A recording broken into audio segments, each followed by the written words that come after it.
Magandang hapon sa inyo mga kaibigan ko dyan.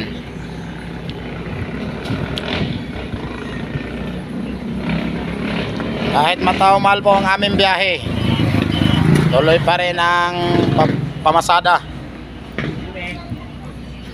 Yung kaibigan ko nga dahil sa tumal namin biyahe, tapos mahina rin yung pasayro, ang ginawa na lang nitong tanghalian, panoorin nyo to guys. Yan, may matumal ang biyahe. Kasi hindi na lang. Dahil matumal ang biyahe, nagtyaga na lang talaga to sa ice candy na lang. Yan po ang epekto ng aming biyahe pag matumal talaga. Kung hindi ice candy ang tanghalian, sigarilyo na lang. Pantawid gutom din yan.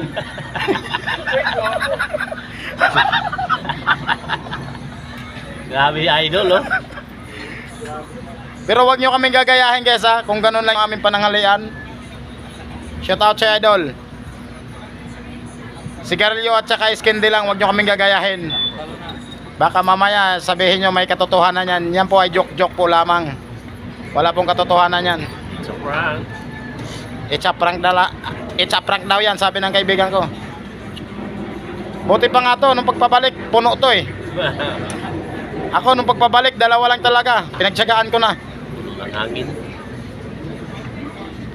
Kasi alam taga namin ngayon, itong araw na to, talagang wala kang kikitain. Mayroon naman pero hindi ganong kalakihan. Kahit pa paano makakabili ka ng ano nito, 10 pisong tuyo, 2 itlog, 2 lakime para may sabaw. Ayos na yun. Panghapunan. Pagdating sa umaga, siyempre kakain na naman yung mga anak, magmimerienda. Asahan na natin yan. Ang pupuntahan yan, utang. Ang pupuntahan yan, utang talaga pagdating sa umaga.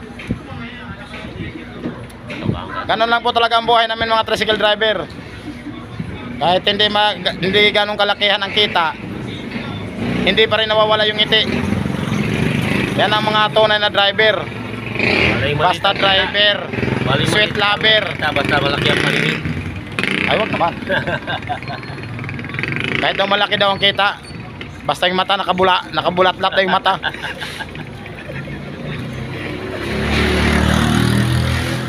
Mainit masyado guys. Kahit mainit, sabi nila, pwede kang mapagod sa araw-araw mong hanap buhay, pero wag tayong sumuko. Dahil tayo ang bayani ng lansangan. Kalsada. Lansangan to siyempre. Kalsada, ang daming kalsada, hanggang probinsya yan eh. Lansangan, kalasangan yun. Ano yun? Ano yung kagubatan? Ayan na naman tayo kaibigan eh. Kami ang mga biyani sa lansangan guys, kaya hindi kami pwedeng sumuko. Laban lang. Sa araw-araw na pagbakbakan sa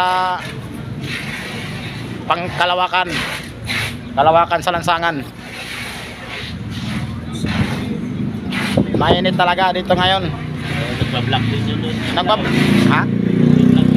Nagpa-vlog lang ako, Loy. Shout out sa'yo. Nagpa-vlog din pala yung aking viewers doon sa kabila. Kasi hindi pa nga tayo sikat, tinatawag na tayong idol. Paano pag sumikat na tayo? Hindi na tayo nila makikita dito sa kalsada. Kasi alam ko na pupuntahan yan. Pag mga ganyang mga kaibigan, pagka wala ka pupuntahan, alam mo may pagkaibigan sa'yo yan. Tapos biglaan nalapitan, baka mayroon ka dyan, pautang mo na. Disgrasya. Ang ganda ito lang aking video guys. Kaya alam naman natin na abante na kami. Nag-vlog lang ako guys para may pang-upload ako sa mga kaibigan ko para may mapanood naman. Pero pagpapasisan nyo lang yung itsura ko guys, talagang maitim na. Kahit di masyado makita sa Ganyan na yan.